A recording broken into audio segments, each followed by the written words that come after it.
Okay. Good evening. We now have a quorum. Thank you, Lorraine. Order to us.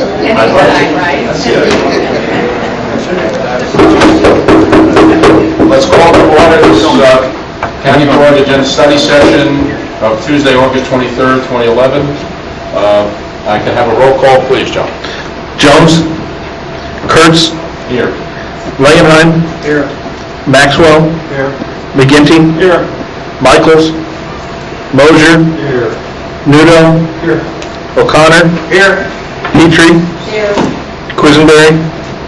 Richards. Rosales. Schrader. Alex. Ammons. Anderson. Here. Benzel. Bergson. Betts. Carter. Kohler. Esri. Here. Holderfield. Here.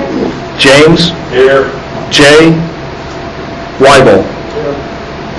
Okay, we have a quorum. I just had a note here from Mr. Benzel, Mr. Alex, Mr. Quisenberry, and Mr. Betts. They will not be appearing this evening.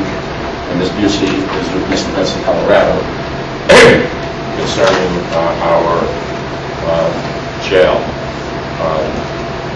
I need approval of the agenda, please. May I have a motion? So move Mr. Langenheim, second by Ms. Holden. All in favor? Opposed? Motion carries. I do have a quick statement I want to make before we move into our study session for our group. I want to thank all of you for coming tonight. Not all of us have showed up here, but I want to thank you for attending. This study session is about setting priorities for the county planning contract for 2012. The LRMP is a significant portion of this proposed contract. I can state categorically that the importance of the LRMP cannot be understated. It is a major undertaking by the county and private citizens to preserve and protect our agriculture, water, and to deter urban sprawl. This board in 2008 passed a resolution to update the 30-year-old land use goals and policies document. A committee of 18 citizens, landowners, farmers, and experienced citizens in many fields of expertise came together for 3 years to bring this document into being. The information, work, and research done by this committee must be commended. It forms the basis for our future growth and protection of our vital resources and many millions of dollars of grants. They ride on the implementation of this document. Grant holders are looking for counties that have strategic plan for preservation of agriculture. I ask you to work together to complete the task of finding a path to implement its goals and policies. Thank you.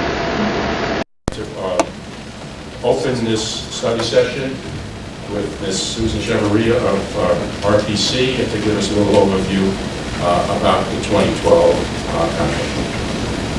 And Ms. Bergson is now in session. Good evening, and thank you so much for coming, taking your time out to come listen to our information about the county planning contract for FY12 and also related to the land resource management plan implementation that is a part of that county planning contract proposal. At the June 7th committee, the whole meeting, the board agreed to hold today's study session to talk about prioritizing what would go into the CCRPC county planning contract for the next fiscal year.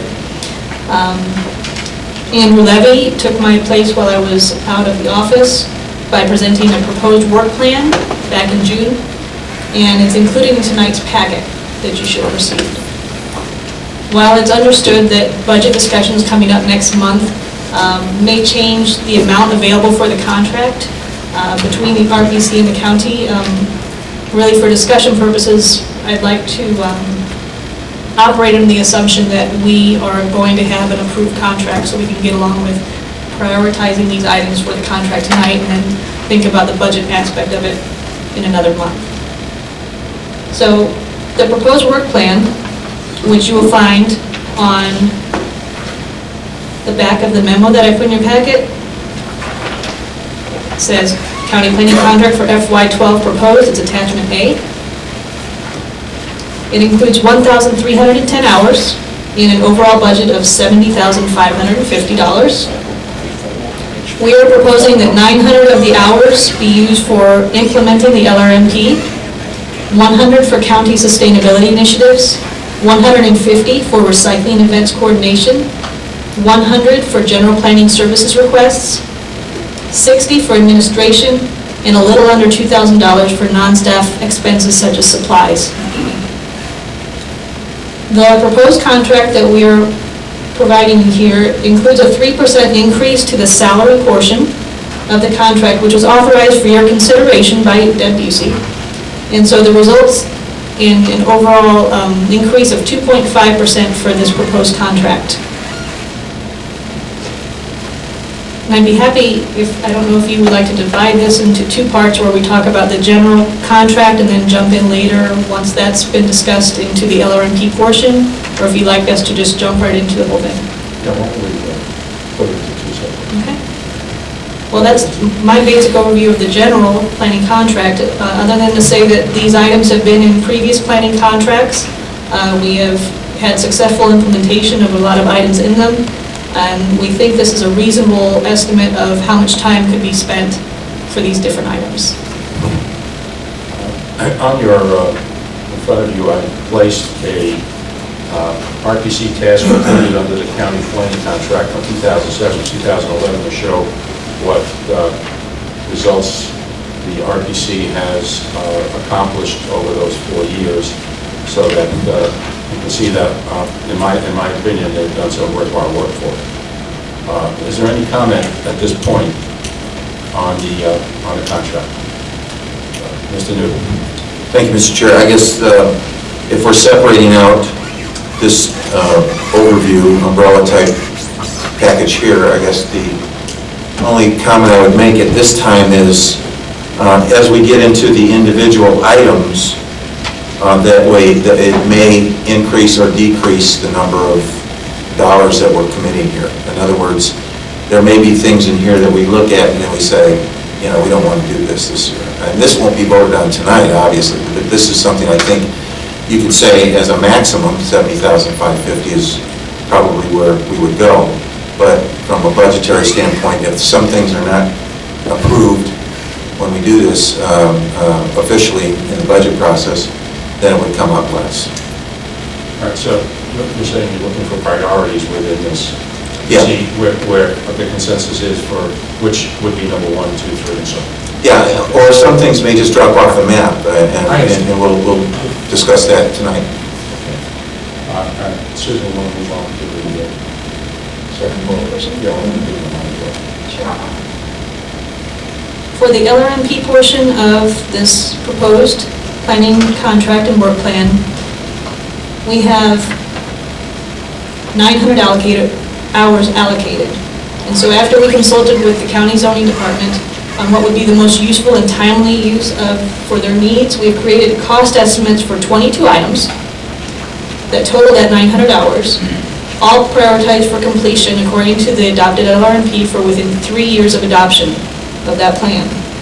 And so also in your memo, you'll see a list starting on page 8, I believe, of another 40 items or so that are priority items to be done within the first 3 years after adoption of the plan, that you can also take into consideration as items that we could prioritize instead of these 22 items that we provided estimates for.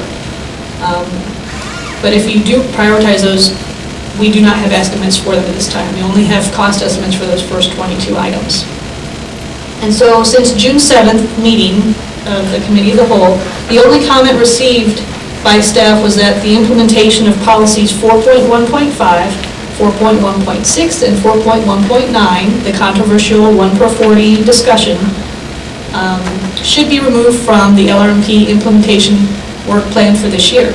And so staff, in between that meeting and putting out this packet, did remove that from the proposed work plan. So we have 275 hours that is a gap to fill according to what priorities you'd like to set. And that is equivalent to item 10 in the listing of the different LRMP implementation items. And then on the second page of the memo that is at the beginning of the packet, which starts with the title Staff Recommendation, you will see that in coordination with the County Zoning Department, we have offered you 7 different items from our long list of priority items in the packet that could fill that 275 hours. And these are all items that are listed for within the first 3 years of implementation, and they're things that we think that we could get done for that 275 hours.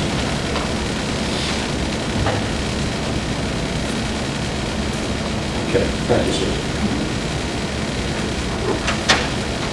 If it's amenable to the study session, we'd like to, perhaps I'd like to start with just number 1, under on page 2, amendment B, attachment B, to see if there are any comments on each of these as we move along. Page 8. What's that? Page 8. Page 2. No, I'm looking at page 2.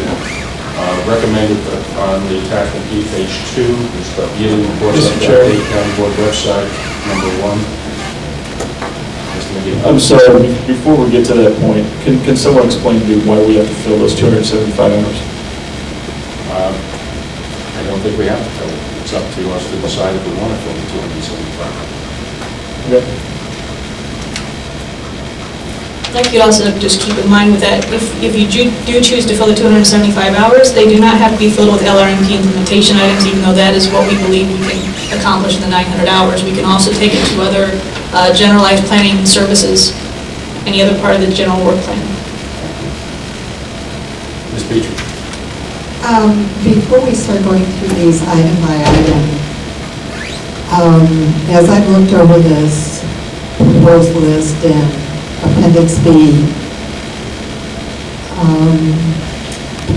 not many of these are long-range planning. These are just working on various aspects of short-term planning and the LRMP. And so I have a question to Mr. Hall to begin with, and that is, how many of these items, since you will be filling the empty role within your office, can that planner handle, and that might help us get a better range of options so we can maybe broaden our ideas of things that we might want to look at with a longer range. Because these are very simple planning issues that are proposed here, and these are things that are very easy to do. And I thought the role of RPC was to tackle more difficult, more long-range aspects of planning for the county, and that's not what I'm looking at here in this proposal. So have you asked me how many of these items could the current planner do? Well, when you get your new planner on board, these are all within, I'm assuming, the capability of the people you're considering. I haven't seen those applications, but I'm assuming that to be the case. That's not out of it, the bounds of expectation at all. And a fresh master's student could do most of these items here. And so I'm trying to get in my head the purpose of a contract with RPC to do things that are very simplified as relationship to the cost of this contract, the number of hours, and is that the best expenditure of our county money to do it in this manner? Yeah, I haven't, I'd have to add up the hours to see how it compares, but the current planner could certainly do any of these. But a lot of these are yearly reports and updates, and our level of current planning is barely enough to keep a normal year, keep up with current planning on a normal year. So on a normal year, this would be too much work for the current planner. Right now, we're not in the normal year, we're down, and you could certainly assign these to the current planner if you wanted to. I was hoping to have the current planner work on enforcement, given the caseload that is current planning right now. But again, all of those things are can be assigned by the county board as you see priorities. So yeah. May I have one follow-up question, please? Okay, then my follow-up question is We have, the amount of... have to hold up for a second. We lost our quorum. I believe we have still have a quorum. Do we still have a quorum? Oh, I think Ashley came in. Right, okay. Is it so- okay? Go right ahead, Patsy. Okay, thank you Sorry. for checking though. Well, this contract is for 70,000 plus. It's the equivalent of 32 weeks of work, if I calculate out the hours correctly. And so, since we're going into budget consideration now and our fiscal responsibility, I think it would be very good for us to have a conversation if this is the way we spend $70,000, or is it better for us to consider expanding our own county staff and allowing these things to fold under our own county staff? Mr. James, then I'd like to Mrs. Well, I would like to see us just sort of go through this list, because we've sent it back and we've kicked it around, and let's either say, yes, we're interested in this, or no, we're not, and then see what we are interested in. I understand where Patsy's coming from, but my point is that, you know, we can all say this is more important than that, and this is what we gave them. That was their charge based on the last paperwork they brought forth to us. So let's please just go through it, and if we don't like it, and there's a majority of us that don't, then we can substitute other things. But at this point, and like John said, if you're bringing a new planner on, he's got to get his feet wet and get to know what we're talking about, and the enforcement side of it, he definitely needs to be looking at. So kudos to you, John, but I think that's where we need to go, Mr. Chair. Thank you, Mr. James. I also feel that way. A brand new planner is going to have to get intimate with our county ordinances, with its protocols and what the county does, as well as the LRMP, which was 3 years in the making. So, Mr. Weigel. I just want to point out that the RPC has no pre-designated role as far as short-term or long-term planning. They do what we ask them to do, or we contract them to do, whether it's short-term or long-term planning. Thank you. Ms. Anderson. That was my feeling too. We've been working on these for a long time. We've gotten held up, and I think we need to move forward. Thank you. All right, so let's move forward on each of the items as we go along so that we can decide whether they are within our priority. Number 1 is update Champaign County website to achieve provisions of Objective 9.4. Champaign County will promote efficient resource use and reuse of potential recyclable materials. Seems simple enough. Are there any comments on that number, Mr. Weber? I think this is a good use of time for the monies for RPC to do this. When the city of Champaign shut down their recycling and drop-off center, I got lots of people calling me and emailing me about that. It was, to me, one of the hottest issues, say, in the last year. So I think this is a good place, and I think that it's appropriate for the county to have this on our website so that people can look for a place to recycle. Thank you. Considering that recycling also, there was a private recycling that opened up in Champaign City. Point of order, Mr. Chair. Yes, I think you should run the meeting and not make comment on it. You can save it for later. Thank you, Mr. Newell. Thank you. Ms. Petrie. Just an information question. Why would this be something the RPC would do instead of the IT person for the county and putting this information on the website? Mr. Weber. It's not the actual putting, it's gathering information to get the IT to put on the website. Any other comments on number 1? Thank you. Number 2, monitor and pursue potential funding opportunities to achieve provisions of GOP number 3 in 2011. Mr. Weber. Susan, could you provide more information on this? Examples, this is sort of a broad question. It is a broad question. We have a variety of policies in the LRMP where we believe there are funding sources out there at federal, state, regional, local levels that we could take advantage of. And so this is just providing 75 hours, up to 75 hours, looking for those funding opportunities on a periodic basis. It could also include actually writing applications for you. Do you have a recent success story? Well, not from LRMP, other than we have from the hazard mitigation plan, where RPC staff solicited $41,000 from the Illinois Emergency Management and received it. So that brought in the hazard mitigation plan that was adopted. Any other comments? Ms. Anderson?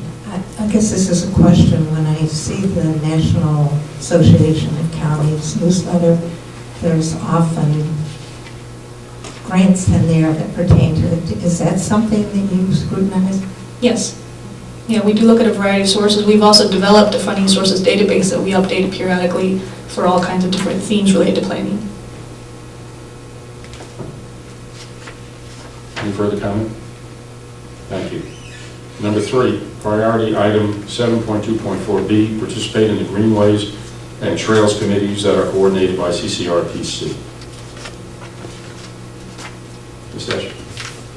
I guess I'd like to know how much of this would somewhat be a duplication of services that like the County Forest Reserve does already. I know they've already somewhat got control of the rail line heading to Danville through St. Joe, Ogden, and so on and so forth.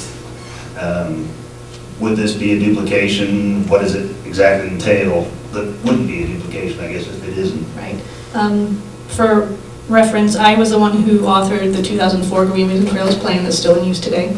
And so I can say who was on the committee and how they worked together. We had County Highway Department, and we also had the Forest Preserve District as representatives on the committees there to bring that plan to fruition and also to implement it. So with this, we are looking at having Susan Monty attend these Greenways and Trails committees, or at least stay on top of what's going on in that committee that is currently being driven by the QWATS, which is part of RPC. And so with that, we're looking for the land use perspective on greenways and trails and how it affects the land use in the county. We get the county highway to talk about the roads and the highway connections, and we get the Forest Preserve to talk about their properties, basically. So I don't think it would be an overlap. So you're basically kind of an intermediary, you could say, between the different governing groups? Yes. Okay. Mr. James?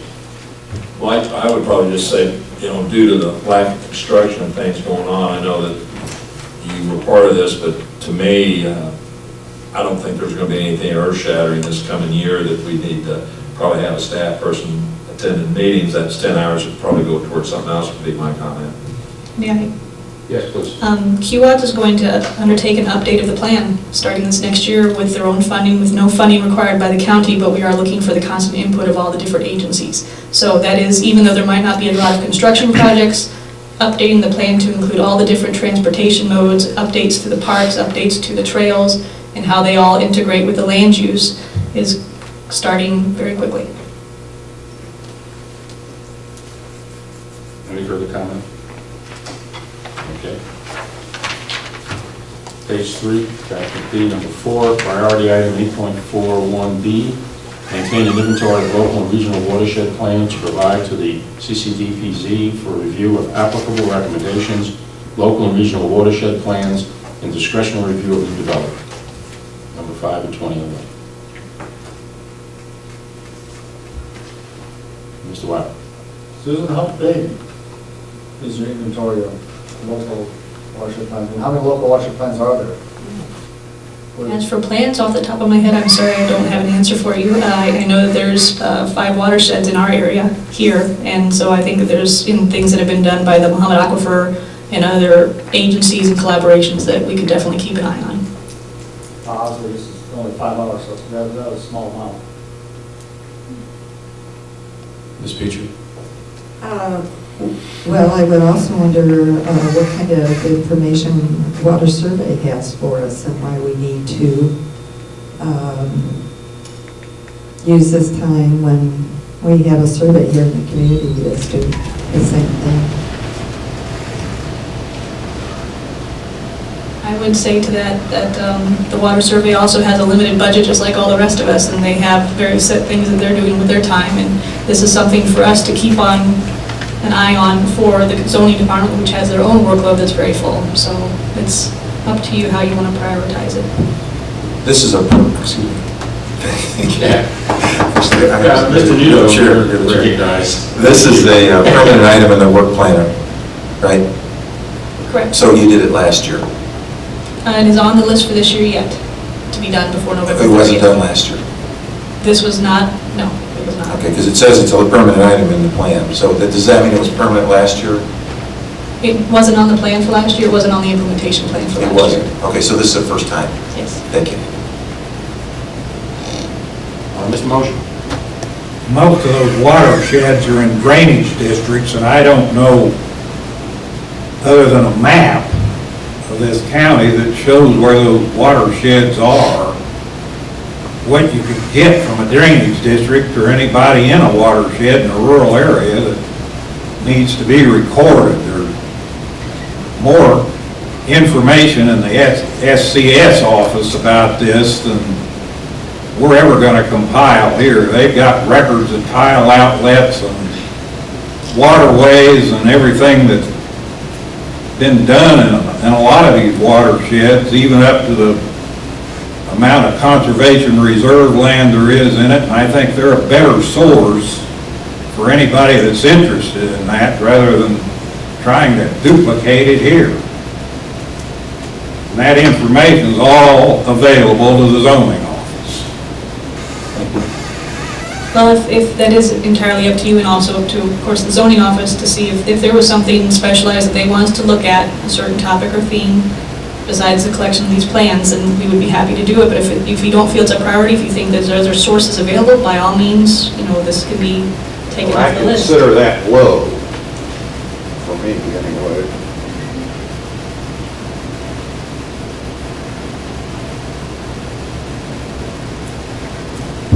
Any other, Mr. Langman? I'd like to remind the board that the entire area of the county is not covered by drainage districts. So, Any other comments? if you want to know Mr. where Mosher. go look. Mr. Mosher, would you please raise your hand? I'll be happy to recognize you. Thank you. Mr. Esri.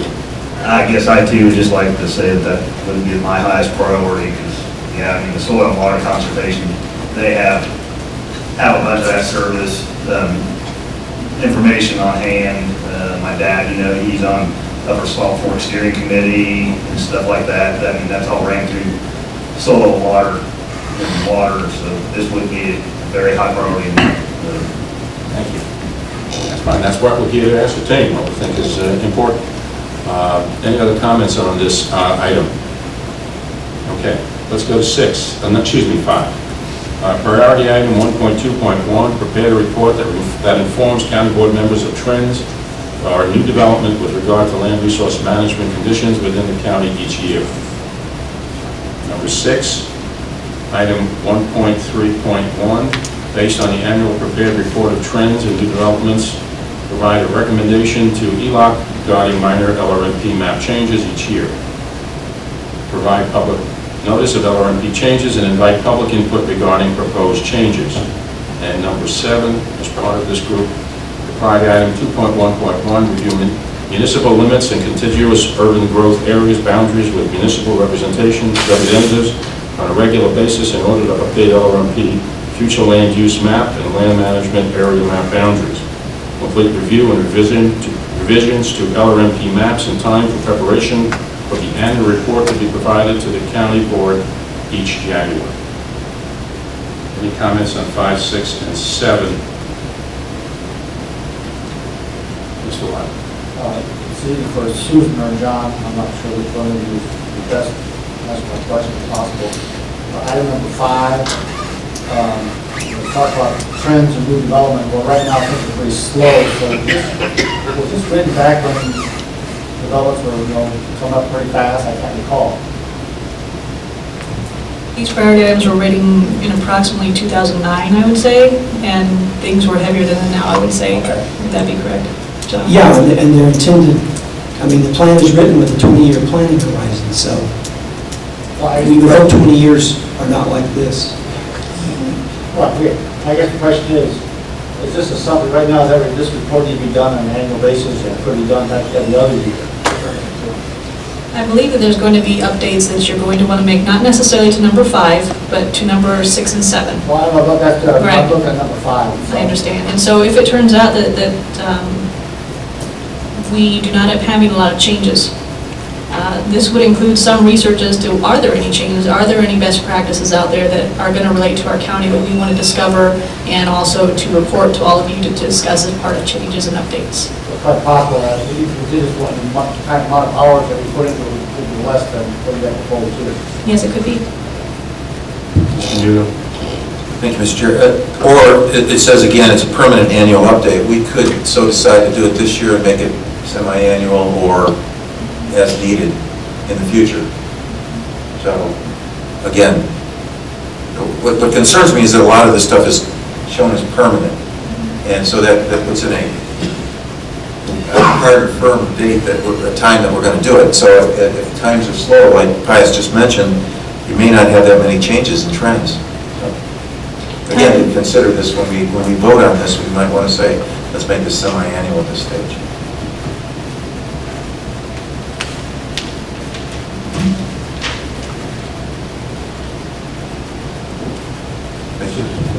Just one little thing. The LRMP does, as adopted, does state that there will be annual small and map updates to the plan, and then every 10 years or so, we would do a more comprehensive update based on much more, tangible trends such as the census data and other things. So I do believe that... Where's that coming from?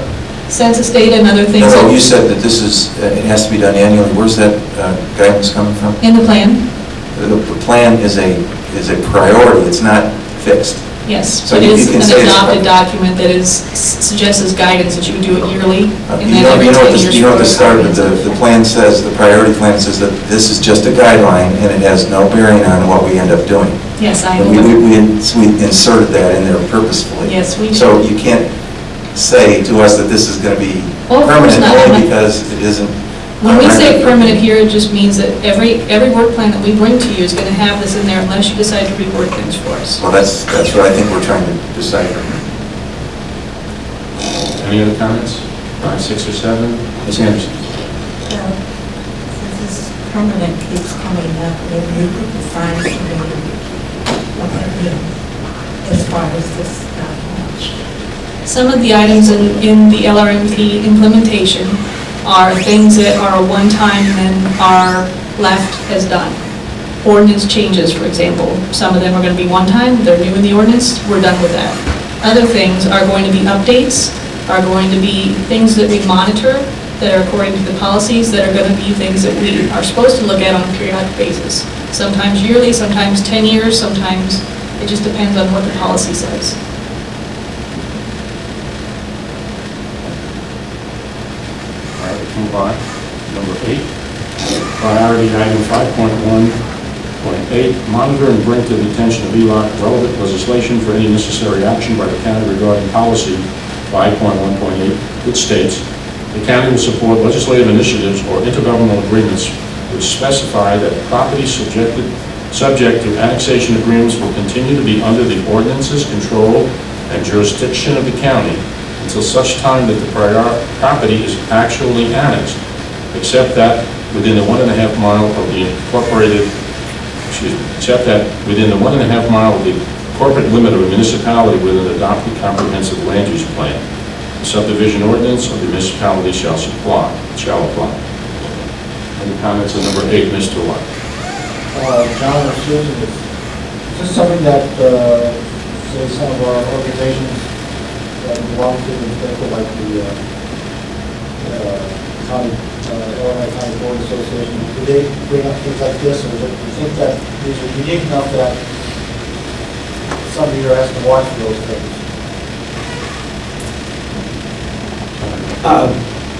This is unique enough that it's good to have somebody watching for it. On the other hand, it doesn't come up that often. Can you give an example, like the storm management issue, would that be one that we talked about like 6 months ago? Well, I mean, this is specifically regarding the issue of property subject to municipal annexation agreements. And if I recall correctly, I think this is only relevant within a 1.5 miles. And So frankly, Like challenge rooms? yeah, I can't imagine that municipalities would ever let that rule be changed. But on the other hand, it would be terrible to miss an opportunity to weigh in on that. Well, the reason I ask is we get monthly listing when, usually when the legislature is in the House or active, about active bills that sit out. Do you get a copy of that? Sometimes I don't think I get it regularly. Well, I could just forward that to you regular, the zoning regulator should reduce the amount of time you need, it's like 4 or 5 pages long, maybe look at things like that. That's quite easy. I think I can, we have permission to do that, you cannot reproduce that. We used to actually give the choice to do it as part of the agenda. A couple years ago, we found out that we were abusing our privileges a little bit, that we were not public. I really, with the hours and what they're doing, you know, I'm watching out for it, because there's so much that seems to pop up sometimes with things that go on, and knowing Pius, he's out of town a lot, so you never get the email. Any further comment or jokes? Oh, that was serious. Oh, okay, sorry. Okay, let's move on to number 9. Priority item 7.2.2A, establish and maintain contact with railroad systems with lines and services in Champaign County. Request to be notified regarding proposed grade crossings, improvement of locations throughout Champaign County. Notify ULOC regarding proposed grade crossings improvements, and request county board written support in the form of a letter divided on a timely basis. What? Well, actually, I think I'd like to defer this to some of our rural representatives, but I will say that this was the first complaint I received when I became county board chair, was somebody from actually South Florida County, also accused me of taking a bribe, which I wish was true. So I think it's important, but I think, again, I think the rural representatives really have a better idea about what I do. Mr. Miller? I think the railroad wants to go fix a crossing, they're not gonna consult with anybody, they're gonna do it. I don't know what jurisdiction we got over that anyway. It's their right of way. If they're gonna close a crossing, they're gonna let the highway department know it, or a road commissioner know it. They're not just nilly-dilly gonna go close something and not notify you if it's gonna be for any. They'll have to do that in extended time, but if they're gonna work on something for half a day, they're not gonna call anybody. They might do some things you never want to know about. Thank you, Mr. Kurtz. I'd just like to expand on what Steve was saying. I guess the way this is wording, grade crossing improvements, I wouldn't have a problem if they're going to make an improvement to a crossing. My concern would be more a grade crossing closure, which the way this is worded isn't in there. Closure would be more what I'd be worried about. Now, anything along that line, improvements, I mean, yeah, I'd be in favor if they wanted to improve all the crossings. I mean, it'd be nice if you just flat cross them all at 90 miles an hour and never feel a bump, but a closure would be more what I'd be worried about.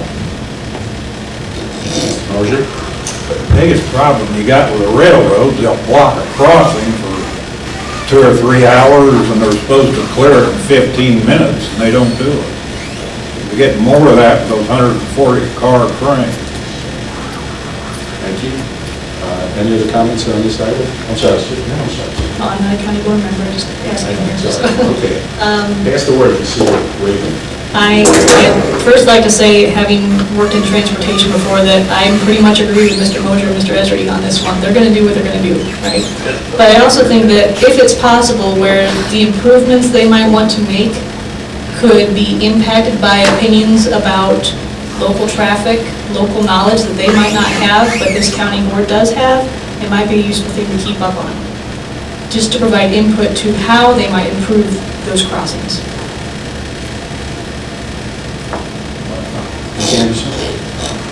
I'm not sure how long ago this was. It seems like a year, which may have been 2. But out beyond St. Joe, the station leaves St. Joe going toward Ogden. There's that area that was in the newspaper quite a bit at one point. That's what they're saying. The trains were on the track, and people felt like they were kind of hemmed in, that they couldn't drive out in their cars, were worried about whether ambulance or emergency vehicles could get to certain areas. And I don't remember how that got resolved, but is this the kind of thing that you might be involved in? Or I know there was kind of an uproar from people living in that area, to make the newspaper and public TV, local TV. It could be that we can check up on these things. Of course, you know, there's so many railroad crossings in the county, and there's also a question, there was a similar question down in Tolono, I know, of emergency services not being available to a certain quadrant of that community for a while because of the trains. These are things that we can check up on and report to the county, but at the same time, we can't promise that we're going to catch every little piece of, you know, public knowledge, local knowledge that is out there. I guess I was wondering if, you know, it becomes apparent whether this is something Yes. intermediate between the public who is having difficulty Mr. J. I see this more or less as an item that's probably going to be complaint-driven by constituents, and then if there's action that's needed, the board chair or the board could get involved. But mainly the railroad, I think the state and federal has a lot more say-so than we ever would. And getting them to do anything, who do you contact? I mean, it's a quagmire. So that's something in here, I mean, I think in my book, it's what I would call fluffery. I mean, it's nice to have it there and think you're going to do something, but you're not going to do anything. I mean, it's just not going to happen. So, again, it would be complaint-driven, and then the board, the chair could get involved and go out to the site and view it and start writing some nasty letters. Thank you. Mr. Maxwell, first. Sure. Railroads are controlled by the Illinois Commerce Commission, and they are very sensitive. Railroads are very sensitive to the commission. So if you have a complaint, go to them. The commission also has to have a notification hearing process and a closed process. And I've had very good results with the commission over the years. And my experience working with the railroads in the past has been generally good, as long as the communication is open with them. Thank you, Mr. Maxwell. I just I just want to follow that, Mr. Mack is correct. In the case where I had a friend on the railroad, I actually found the website that told where to fill out the complaint form to the ICC, and did that. I can't do that for them. And also, I'd like to ask Mr. James to spell fluffery for us. Why? Ms. Holdefeld? I think my question on this will be if there is some type of a violation, if the railroad does not contact ELA and let them know that there's going to be some type of improvement, we file a complaint. I mean, will there be a fine? Are we going to be babysitting? How exactly is this going to be advantageous to us as a county in order to stop the behavior? I think that's what you're trying to do here. Is that correct? Just trying to help provide input in a consolidated basis to the railroad company, I think is where we're coming from here.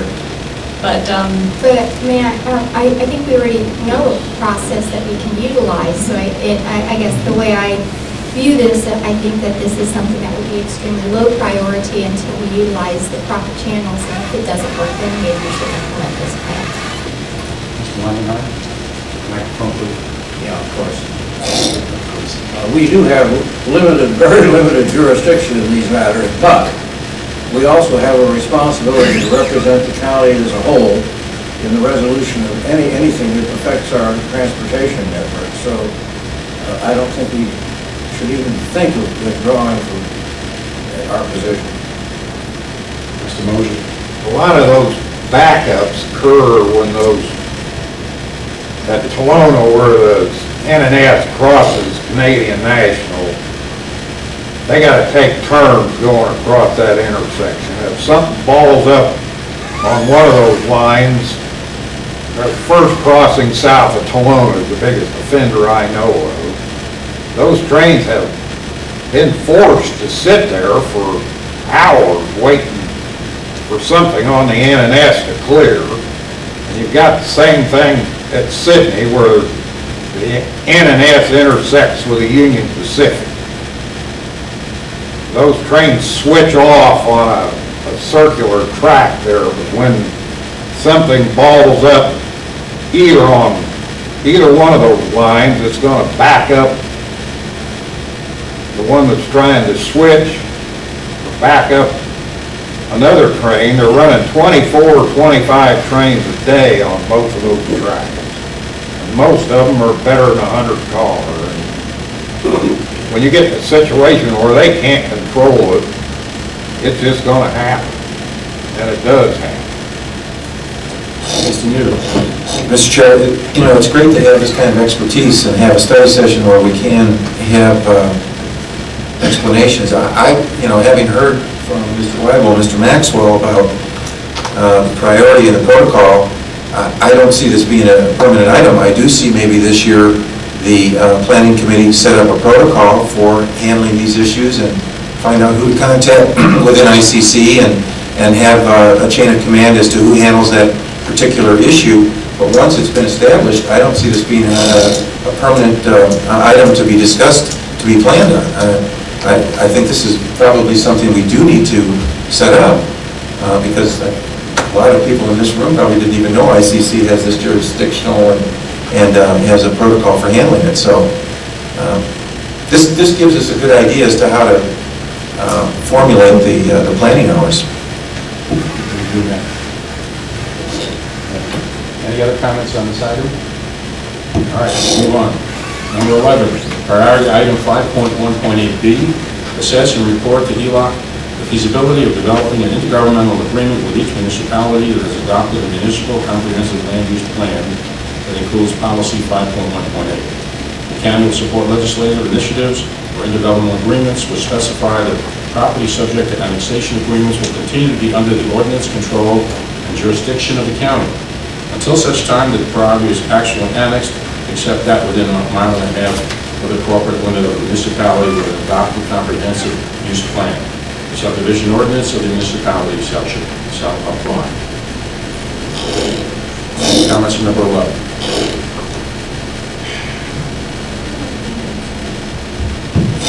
Mr. Wyman.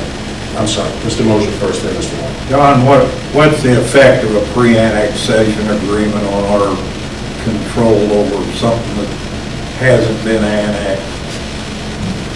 Well, within a mile and a half, it effectively removes it from your jurisdiction. I mean, that's why they're so problematic. So we're out of it after it's pre-annexed? Yes. There's a pre-annexation agreement? Yes. Mr. Wyman. How many municipalities have a land use plan, comprehensive plan?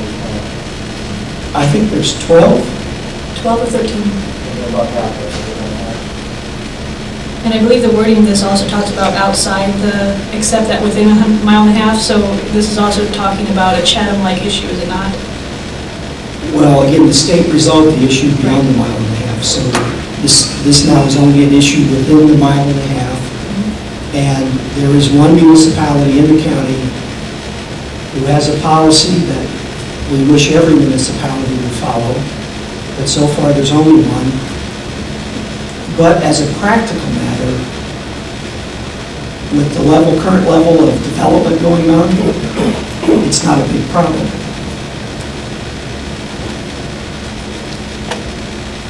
Okay, any other comments? Mr. Newell? Mr. Chair, when the state statute was pushed through the legislature and we were a county that was identified, did we not have agreements between the municipalities that they were going to honor at that time? Eventually, we had agreements with municipalities, and we sent a complete package to the state legislature trying to get it changed. That year, it was changed, and in fact, was changed for all counties. So what does this do that didn't do? Well, that had no effect within a mile and a half. That was only effective for areas beyond the mile and a half. Thank you. Okay, let's move on.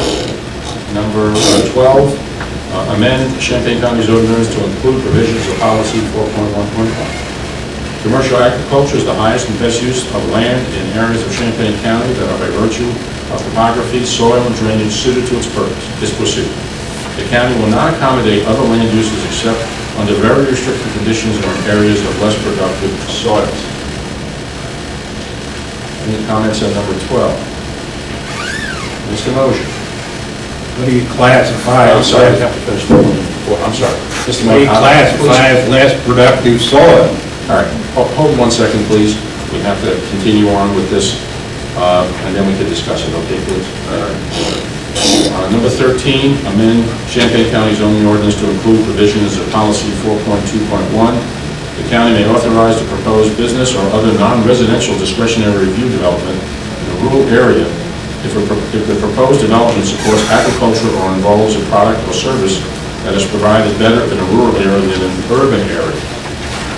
Number 14, amend Champaign County zoning ordinance to include provisions of policy 4.2.2. The county may authorize discretionary review development in a rural area if the proposed development, A, is a type that does not negatively affect agricultural activities, or B, is located and designed to minimize exposure to any negative effect caused by agricultural activities, and C, will not interfere with agricultural activities or damage or negatively affect the operation of agricultural drainage systems, rural roads, or other agricultural-related infrastructure. Number 15, amend Champaign County's ordinance to include provisions of policy 4.2.3. The county will require that each proposed discretionary development explicitly recognize and provide for the right of agricultural activities to continue on adjacent land.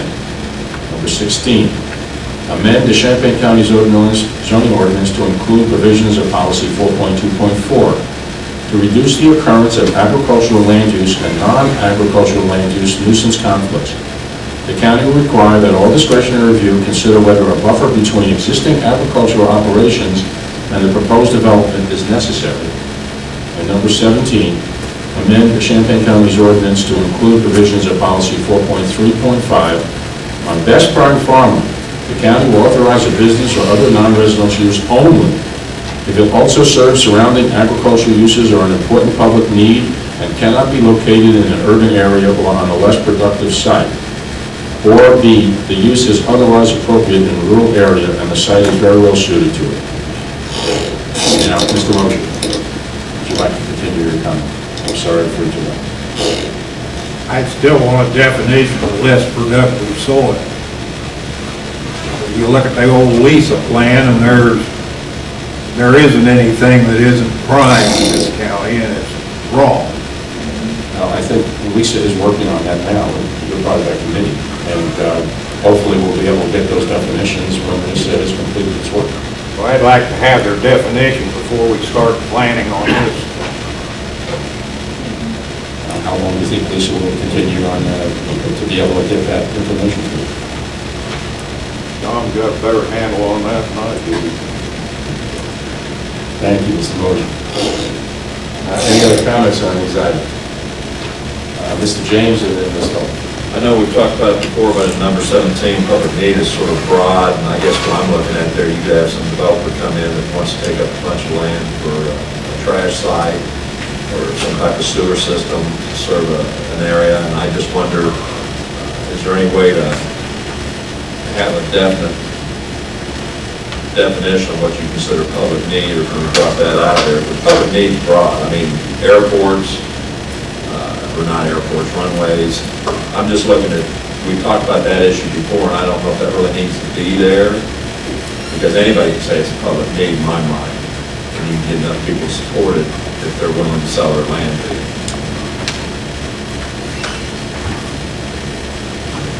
Ms. Holderfield, and then Mr. Miller. I think this is extremely restrictive of property rights. This to me would be extremely low priority, especially without the definition of what the best use of land is. Until we have that information, this should be a moot point. Mr. Miller. Well, 13 and 17, we're going through progressive hoops for our development.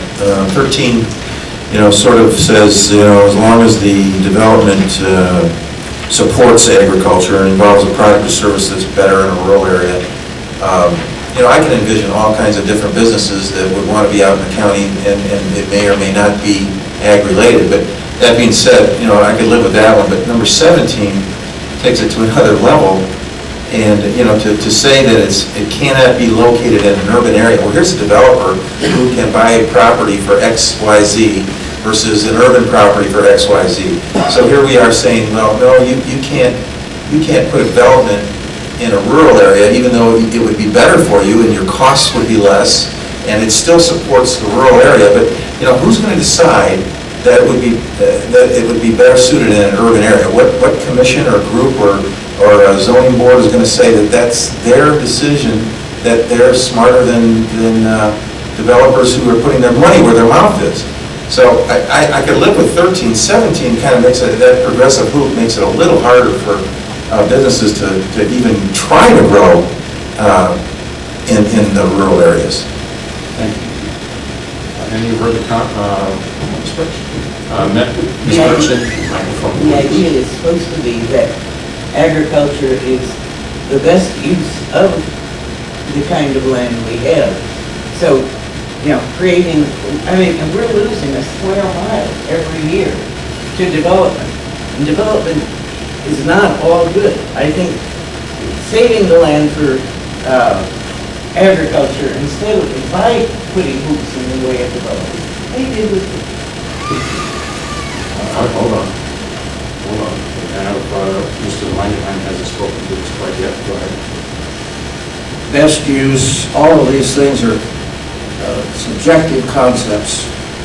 In other words, they're not absolutes.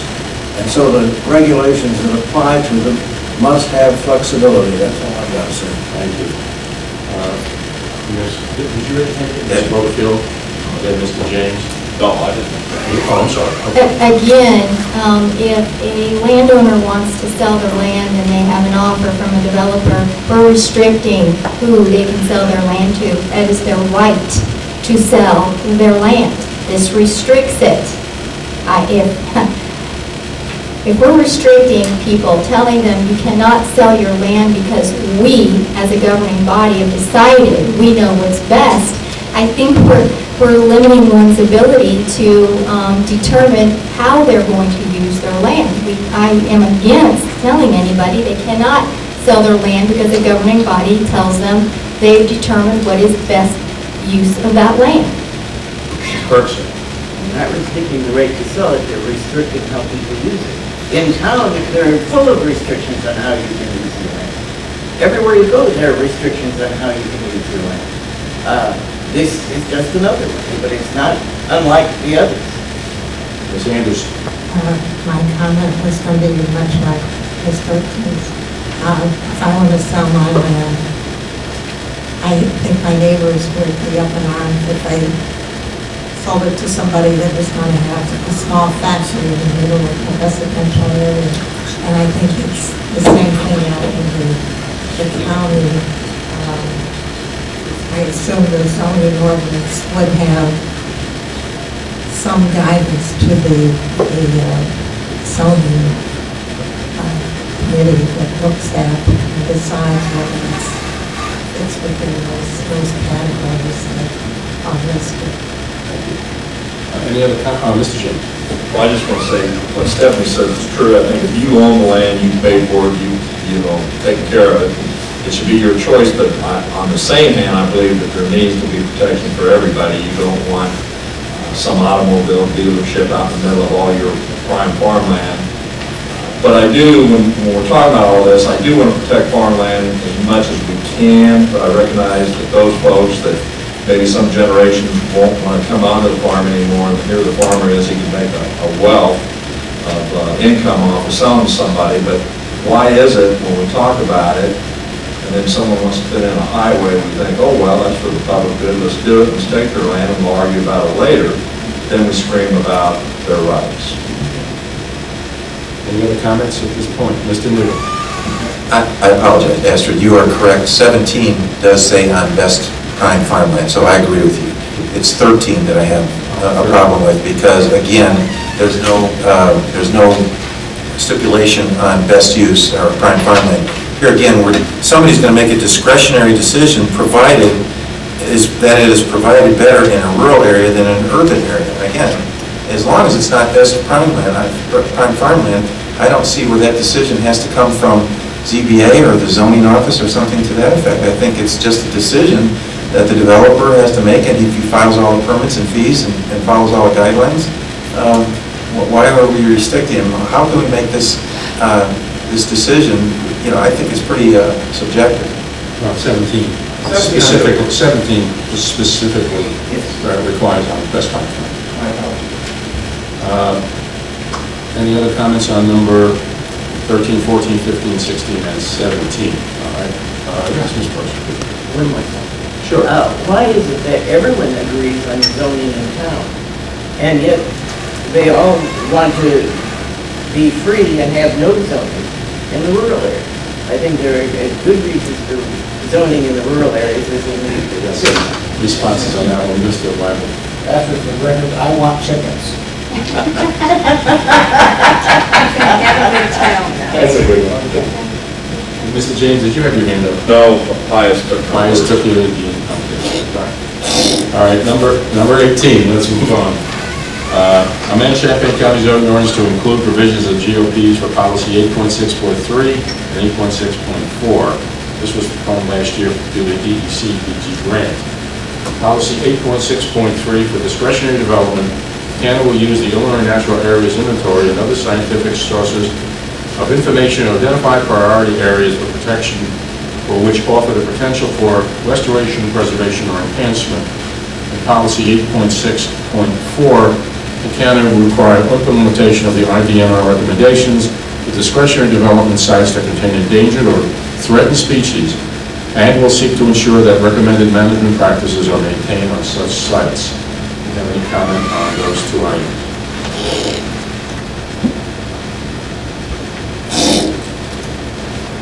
Okay, we're all in agreement. Number 18. Number 19, priority item 4.6.2, monitor and bring to the attention of ELOC and County Board any relevant legislation for any necessary action by the county regarding policy 4.6.2.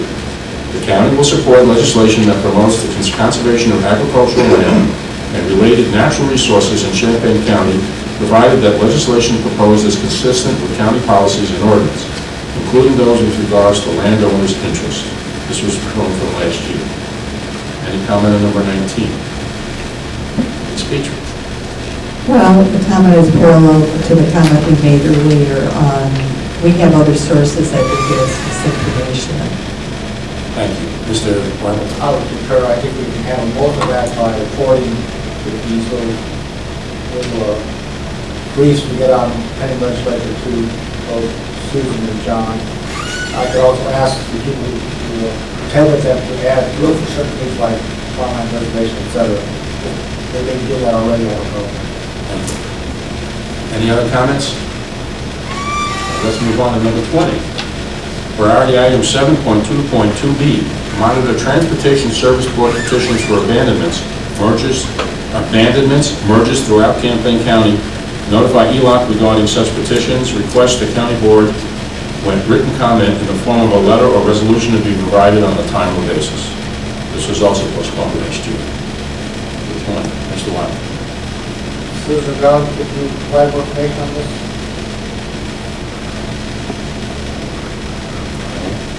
Got me this time, got me highest.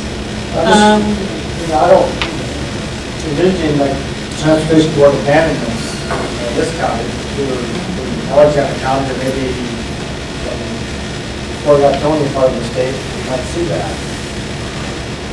I'm just wondering if we're relevant to Champaign County. And we're certainly not a county where the population is dropping, but we might expect things like that. Okay, I'm looking it up here in the LRP, and it's related to policy 7.2.2, which says the county will encourage the maintenance and improvement of existing county railroad system lines and services. So this is the monitoring railroads for other. But yeah, I think as we previously discussed, it's probably mostly off our hands. And I think actually if they do plan to abandon something, they have to post notice, so I think that's what I like that process. Thank you. Mr. Mosher? I think every railroad track's been abandoned in this county that will be. These 3 main lines through here are about all that's left. Any other comment on this item? Thank you. All right, let's go to page 7, number 21. Priority item 8.1.9, monitor IEPA annual reports and available data from the IEPA and the NAC to identify contaminated land or groundwater areas requiring remediation in Champaign County. Submit proposals regarding Champaign County action or response for ELOC review and county board adoption. Any comments on 21, Ms. Petrie? Well, we have a board liaison to the NAC, and it will be difficult to keep up with the IEPA. I'm not sure why we need 40 hours to do this.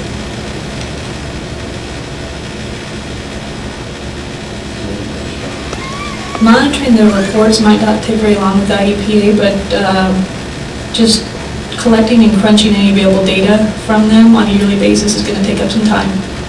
To provide it in a manner that can be well understood, accepted in different formats like tables as well as maps if necessary, if that visualizes things better. So the 40 hours could be used here, in my opinion. Any other comments? Okay, let's move on to 22. And last item. Priority item 8.4.5A, begin required revisions to Phase 2 National Pollutant Discharge Elimination System Stormwater Management Program. Comments at 22.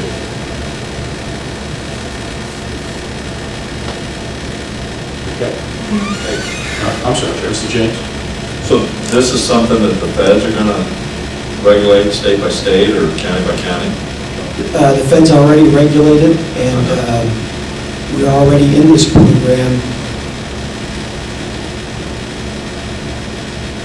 So what do you want to do here? Just I'd like to get our program up to date and where it should be before we encounter problems. But, okay, since it's a program that's up and running, they more or less set your parameters, don't they, that you have to follow? Yes, they do. Okay, so what is it that you need to do other than Update our erosion and sedimentation requirements so that they achieve what we are supposed to be achieving. We've never updated them since the county came under the Phase 2 stormwater regulation requirements. So you're saying more or less just update the language that would go with that, but if you're doing that, who's monitoring that to make sure that it's being enforced or done? We're not doing it right now, that's the issue. The stormwater regulations, a lot of it are self-monitored by the contractors. That's the whole intent, once they know what our requirements are. But we have not adopted the requirements for the new level of regulation that we're at. Okay, is this going to tie in, I guess my question is leading up to, I know a lot of different municipalities have started this where they're charging their residents a stormwater tax. And I know that there's been some discussion or some paperwork floating around before. Is that going to lead to something countywide that we'll look at as some type of stormwater drainage tax? Well, I think it's going to be a long time before the county board has the kind of stormwater management headaches that the larger municipalities have. And I agree with that, but you can always start a tax and say you're going to use it in the future. So there's no plans by doing this that you're looking at incorporating a tax. Can I have you say that? I can't even imagine proposing such a thing. Thank you. Mr. Feingold. John, is this something you anticipate that work out one more year, pretty much be done, and after that, the occasional fine tuning? Well, this program requires that the county submit a written report every year, letting the IEPA know what we did in the past year. So there is an ongoing requirement for that, but things like adopting appropriate regulations, that's presumably a one-time event. However, no one ever knows what the future holds as far as stormwater requirements. every time they change, we may have to amend our regulations appropriately. I assume the report, it could be something though that you just, keep the same text and change the numbers sort of thing. Could be. Okay, any other comments on number 20? Oh, Mr. Maxwell, sorry. The EDS now, is that enforced and monitored by the IEPA now? And if we do this, then are we taking over their functions? No, in fact, they're supposed to be enforcing against the county to make sure the county is doing what it's supposed to do. We haven't had an audit yet, but whenever we have an audit, it will be apparent that we have not adopted tight enough regulations for erosion control. We're supposed to be regulating disturbance of an acre or more, and we have never adopted those requirements. That's the kind of a thing that would have to go through public hearings and be approved by the county board, and we've never done it. Go ahead, Mr. Mayor. I understand the process now is to file a permit with the IEPA, and it costs you so much, considerable amount of money. And then fill out reports that you need to, you being a contractor. And I believe in some cases the city monitors those reports. And then once you're done, you as a contractor, for instance, is done, then you send a note to the IEPA. Is this in the future, are you thinking that we're going to send you those, sending the county those reports? No, the contractor would have the same responsibilities. Thank you. Ms. Holyfield? Clarification or question that I had in my mind, is this stormwater management program, does this include runoff from farm ground? Is it the chemicals that are put on the land that run off of the ditches? So this has nothing to do with that, what I wanted clarification for. Correct. And this will not lead to any runoff of farmland into any ditches at any point in time? I can't imagine that would ever regulate farmland runoff, no. All right, any other questions, comments on this first group? Ms. Just a point of information from Mr. Hall.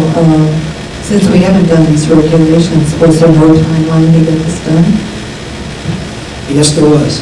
What is it? What was it? Well, the timeline really is to have a program that is regularly updated, and you adopt a new plan every 5 years, and then you report on your achievement. We did not have the adoption of a new plan.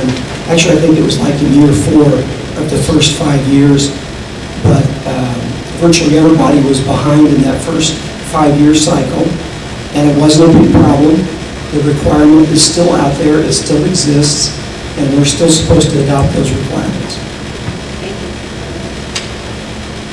Okay, I've been mulling over what we need to do here on this next group. These remainder items, we do have $275 now.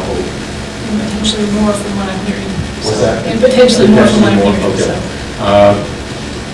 Now, is it the sense of the study session that they want to continue to go through each and every item, or would you like to make recommendations of each of these items to fill some of the holes that we have? How would you like to proceed, Ms. Petrie? One of the questions I might suggest you ask, Chair, is if members of this body have some suggestions in mind that they'd like to put in the hopper for consideration but are not in this printed document. I know I had two. Go right ahead. The first item that we might want to consider is, because there is a group in the community that has been meeting and is picking up more importance in the meeting related to the recently passed legislation on renewable energy production districts. and that may be important for us as a body to consider what kind of data would be very helpful for us as the decision-making body on this to have to make whatever decision. And the second has to do with the recent report that Forbes magazine came out with that ranked Champaign at 78 out of 100 using various factors, and one of those has to do with economic development. And again, this body may want to have some conversation how important it is for us to get some better determinations on what we as a county could do to encourage economic development. Thank you, Ms. Petrie. Mr. James. Well, on Patsy's number one about the energy districts, there is a group that was part of getting that pushed through up there at the House. They're discussing it. I think that we should allow them to do their job for a while and see if there's even going to be any takers that want to join in and put their money up and see what develops there before we start setting down. I think we should look at it as they progress, and I'm sure they'll keep us informed, because I think Mr. Nudo here is on that committee.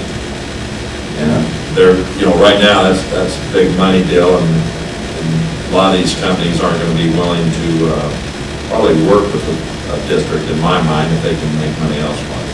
And the other one, I guess, are you talking about the city of Champaign or the whole county as a development area? I didn't quite understand what you were saying. Ms. Petrie. Oh, well, I was referring to it as the whole county as an area. This was a constituent brought this to my attention and asked if the county board had begun looking at this. And I may have this information incorrect, but I do think the EDC has contracted with RPC to look at some of these variables that created this ranking. I don't know if this is accurate, but there is some interest floating around about this aspect and why we as a county are not higher ranked in relationship to economic development and careers. Mr. James. Well, I would just say up in the northern part of the county, we're just doing a lot of great things, and maybe we're not getting the recognition you all do down there. Thank you, Mr. James. And Mr. Ryan.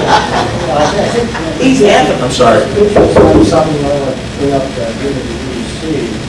I mean, the report has to do with Champaign-Urbana, not Champaign-Urbana in the county, so it's good of water and milk there. I think that the EDC, I'll look into some more detail to see how Champaign-Urbana got ranked the way they did. Then, if I may, just to clarify a couple of things. Yes, the EDC did contract with the RPC, and we have within the next few months setting up to look at the different indicators and other sources to see, how Champaign might be viewed in a different light than what the Forbes report indicates. Champaign County EDC is generally the economic development organization that works for Champaign County to make it look good. And so they're very definitely an existing resource that I'm not sure that the county as a board has the resources to look at economic development in the same depth that they do. But it is something that we could add to, like, general planning services portion of the work plan to help them in some way. We also have the 6th County Economic Development District that I'm the executive director of, and it does include Champaign County. Now, our job is more on the technical and data side, but we can help support county board's efforts and or the EDC's efforts in economic development. If you decide that as a county board you want to prioritize economic development more at the county level. Thank you. Ms. Petrie.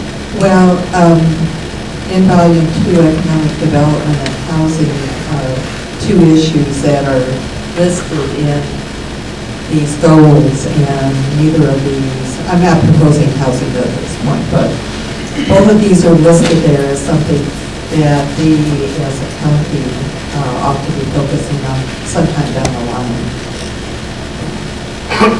Okay, Mr. Leader. Yeah, some of us worked on these alternates, and I've got enough, I think, to pass around to everybody. We had some thoughts on it. I'd like to get your thoughts. But two in particular, really, for my personal feelings about it, I really would like to see growth inside the municipalities on empty lots, vacant lots, blighted lots, so that we don't, we have growth in the county in terms of population, but not usurping farmland. Esther and I are we're simpaticals right here. So I see residential TIFs as a real means to try to develop housing in the smaller towns. And that is there are two in here that go to that point. So I guess I just passed these around, and we have some yeses, we have some question marks, we have some no's, and it's just open for discussion. Also, no, go right ahead. Thank you. Also, there are quite a few number of items here. I don't intend to go through each and every one of them this evening. What I would like is that I will sit down with John and the RPC and go over what we feel might be priorities, as well as what Mr. Nero is passing out, so that we can bring to the board to fill some of the hours that obviously we will have in our contract with the RPC. If all of you or any of you, like Mr. Nudo, would make some suggestions concerning these items, we'd be happy to look them over, see which ones we can discuss right now, and move forward on implementation, if that's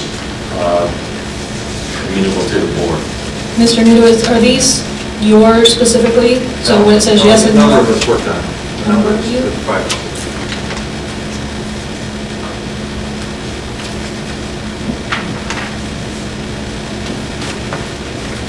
There's quite a few here. Now, are all of these what you're recommending? So this is parallel to the... Are there any particular ones? Or Parallel to Appendix B. I'm sorry, what? So these are the 40 items or so that are listed and the long list of Appendix B that have not been provided with estimates by RPC, correct? Correct. Basically just starting on page 8. Yeah. Yeah. Page 8 through 11. Within the 3-year time frame. Thank you. Okay, at this point, these are quite a few items here. I don't think we need to go over each one of them. This is an order of priority now? No, just by starting on page 8 and going to page 11. And what do you think, yes or no, or question marks? Question marks of how to fund it, who's going to enforce it, you know, those kinds of things which you need to know before you decide you're going to put planning hours to it. Okay, that's great. Thank you very much for that input. Is there anything else at this point on the study session? I just wanted to make one comment, Ms. Petrie, on your number 1 item about the Renewable Energy Production District. I have the legislation. I don't know if you've seen the actual legislation. I like it personally. I think it'd be very helpful to us. They're going to have to do all the work, spend all the money, and we get all the profits. I certainly like that.